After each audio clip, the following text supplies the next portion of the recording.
Who's at fault for a car crash can seem simple, especially when you are in it. But what you know and what we can prove are different things. I have a case right now where my client was driving along. He came to stop at a stoplight, waits for the light to turn green. He follows a couple other cars into the intersection, and then the other driver just comes flying through the light and T-bones him, like right into him. Obviously, that's her fault. Seems clear cut, all the facts are easy. But she lies to the police. She says that she had the green light and my client is the one that ran the red light. In that situation, who's at fault gets a lot more complicated. And whether or not we can prove who's at fault depends a lot on what kind of evidence we can gather at the beginning of the case. No matter who's at fault for a crash, there's some things that you should always do. After the crash, and you calm down, make sure that no one has life-threatening injuries. You want to get your car out of the way. You want to call the police. No matter how long it takes, it's always better to have a police report than not. One of the things insurance companies love to do is not pay people because there's no police report, and so they don't know what happened because the police didn't come. You also want to do somewhat of your own investigation. Some cops are great and they'll do a great investigation and they'll interview witnesses and they'll figure it out. And some cops are lazy or they're at the end of their shift and they just don't want to deal with it. So you want to take pictures of the scene so that you can figure out what it looked like on the day of. You want to take pictures of the damage to your car so it's easy to document what damage is there and what's different.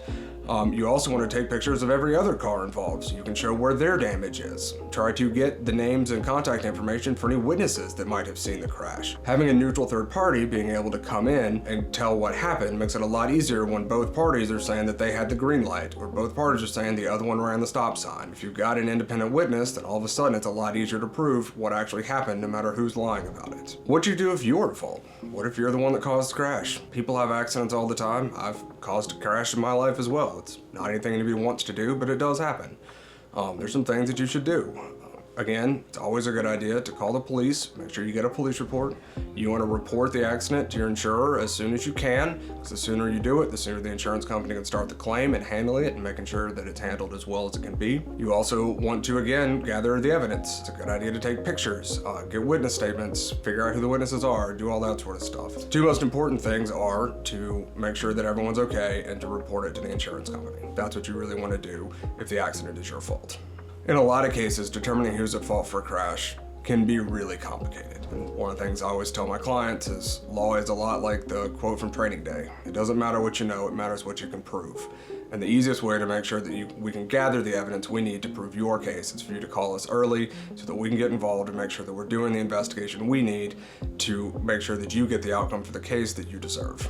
Determining who's at fault can be a very complex issue. One of the easiest things to do to make that an easier process for you is to go ahead and give us a call. We're very good at this. We know how to do it. We have accident reconstructionists. We'll gather the evidence and make sure that it's presented and preserved in a way that it can be used at trial to make sure that we're doing what's right for you and getting you the outcome you deserve. If you've been in an accident, go ahead and contact Morrison Hughes today. We'll be able to walk you through your options.